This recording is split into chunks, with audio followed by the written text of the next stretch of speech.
안녕하세요. 비오름 서원장입니다. 오늘은 눈밑지방 재배치에 대한 이제 구독자분들이 자주 해주시는 질문 가운데 글로 답변을 드리기가 너무 길어가지고 간단하게만 답변을 드렸던 데에 대한 영상 자료를 한번 만들어 보고자 합니다. 화면을 한번 보실게요. 미소민이라는 구독자분께서 해주신 질문인데 이게 굉장히 이제 흔한 질문이거든요. 이런 말들이 많이 도나봐요. 이게 눈밑지방 재배치는 길게는 6개월에서 1년 정도는 지나봐야 하는데 이게 왜 그러냐면은 시간이 지나니까 수술한 부위가 푹 꺼지고 선이 생겨가지고 10명 중 8명은 막 필러나 지방으로 채워야 된다. 그래서 굉장히 시술이 고민이시다 라고 이제 질문을 주셨거든요. 그래서 제가 이제 답변을 이렇게 드렸는데 답변이 이제 2, 3년까지는 경과관찰을 저희는 합니다. 그래서 이게 이제 핵심인데 지방 재배치는 수술명 그대로 지방이 있는 방의 크기가 적절해야 합니다. 이 이제 답변을 드렸는데 이게 이해가 잘 안 가실 것 같더라고요. 그래서 여기에 대해서 이제 좀 자세하게 설명을 해드리면 재배치라는 거 이렇게 안쪽으로 해서 결막을 이용해 가지고 이쪽으로 이제 절개를 해주는 수술이고 결국은 애교살 밑에 있는 이 지방 덩어리 있죠. 여기 지방이 들어있는 방이 작으니까 지방이 나와 있다고 해석하는 거거든요. 지방 재배치라는 건. 그래서 방이 작아 크게 만들어 주자. 그래서 얘를 퍼뜨리는 행위를 말하는 거고, 그러면 핑크색으로 칠한 부위는 줄어들고 여기는 올라오니까 저절로 높이가 맞게 돼요.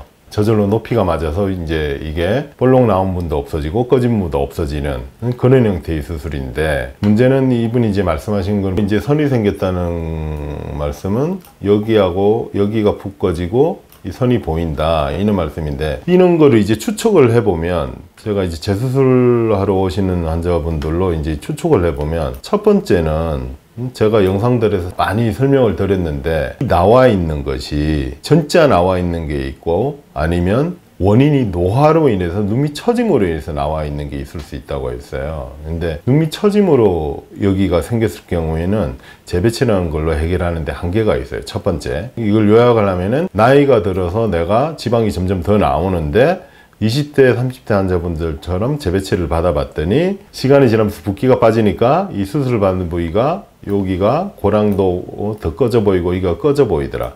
이런 이야기인데, 이거는 이제 정확하게 말씀드리면 그런 건 이제 거상을 통해서 피부를 열어서 이렇게 거상을 해야지 해결이 되지, 그게 재배치로 해결이 되지 않는데 재배치를 시도한 경우. 두 번째는 보면은, 이것도 제가 흔히 외래에서 보는 거예요. 이거를 재배치를 해줘야 되는데, 재배치란 거는 결국 이렇게 넓게 퍼뜨려 주는 거기 때문에 여기가 좀 줄고 여기가 올라오게 돼요. 그런데 그게 아니고 요렇게 들어가서 이제 제거라는 걸 재배치를 하지 않고 이 양이 많게 되면은 여기가 붓기가 빠지면은 이렇게 꺼지는 형태가 나오겠죠. 그렇게 되면 어쩔 수 없이 뭘로 채울 수밖에 없는 형태가 될 것이고요. 그래서 이 답변이 나오는 거예요. 이 답변이 이제 요약을 해드린 건데, 지방의 크기, 그러니까 이 분이 갖고 있는 지방의 크기가 있겠죠. 이거하고 내가 지방을 놓을 방의 크기가 밸런스가 딱 맞아 떨어져야지 시간이 지나서 푹 꺼지고 선이 생겨서 이 현상이 안 생긴다는 의미입니다. 두 번째 흔히 하시는 질문은 레이저를 쓰냐 안 쓰냐, 결막 절개를 할 때, 묶는 실을 할 때 어떤 실을 쓰느냐, 재배치하면 재발은 어떻게 되느냐, 이게 유지기간을 이제 의미하시는 거죠.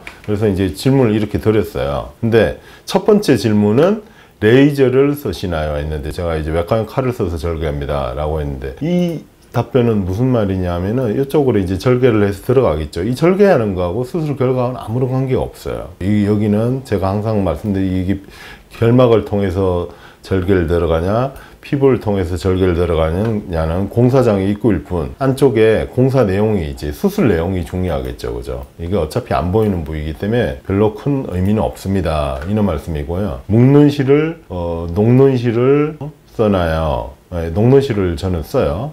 보통의 경우는 대부분 다 녹는 실을 쓰는데 안쪽에 안 녹는 실을 쓰는 선생님도 있어요. 근데 그게 얇은 실이고 비치지 않는 이상 큰 문제는 안 됩니다. 거기가 쌍꺼풀 수술에도 통용이 돼요. 이 쌍꺼풀 수술을 성형외과 의사들이 하면서도 녹는 실을 쓰는 선생님이 있고 안 녹는 실을 쓰는 선생님이 있는데, 그거하고는 큰 문제가 안 돼요. 이게 흔히 보면 이제 안쪽에 안 녹는 실을 쓰면은 안쪽에서 얘가 녹지 않고 있다가 무슨 문제를 일으키지 않을까 하는데, 굉장히 얇은 실이고 안쪽에 깊게 묻혀 있기 때문에 아무런 문제가 안 되지 않습니다. 그리고 세 번째 질문 자체가 재배치하면 이제 재발하고 유지기간이 어떻게 되느냐는 말씀인데, 이게 보면은 이 구조가 이제 수술이 돼서 없어지는 거잖아요. 이 구조가 없어지는 거니까 이 구조가 이제 이 구조로 됐어요. 보면 지방이 들어있던 부위는 여기였잖아요. 여기가 없어지면 어떤 현상이 생기느냐, 얘가 앞으로 계속 이게 무너뜨리거든요, 피부를. 저번 영상에서 이게 물과 댐의 관계라고 말씀을 드렸어요. 이 철철 넘쳤던 물이 적절하게 잘 배치가 되어 있기 때문에 이제 댐이 덜 무너지겠죠. 즉 원래 예정된 눈밑 노화보다 노화 속도가 느려지게 된다, 그런 말씀입니다. 마지막으로 이제 이 질문도 제가 말씀을 드릴까 해서 이제 가지고 왔는데요. 오늘은 살자 행복하게 님께서 여기 상담할 때도 꼼꼼하게 영상처럼 말을 잘 해주시나요? 이렇게 이제 질문을 하셨어요. 근데 제가 이제 답변을 드렸죠. 이제 제 상담 일정 자체가 수술이 쭉 배정이 돼 있고, 이 수술이 배정이 돼 있으면 요 사이사이에 제가 상담을 해드려요. 그래서 죄송하게도 이 많은 시간을 상담을 제가 할애해서 할 수가 없어요. 특히 수술 사이이기 때문에 만약에 상담을 나는 좀 길게 받고 싶다, 좀 궁금한 게 많다 라고 생각되시면 이 수술이 끝나는 시간에 이제 상담을 저희가 두세 번 정도 잡아드리고 있거든요. 그 시간을 선택해서 예약을 해주시면 조금 더 자세한 상담을 해드릴 수 있을 것 같습니다. 영상 잘 보셨나요? 오늘은 구독자분들의 댓글 중에서 영상으로 한번 답변을 한번 만들어 봤습니다. 다음에도 주신 댓글 중에서 영상으로 만들 필요가 있으면 제가 종종 한번 만들어 보겠습니다. 이상으로 미오롬 서원장이었습니다. 감사합니다.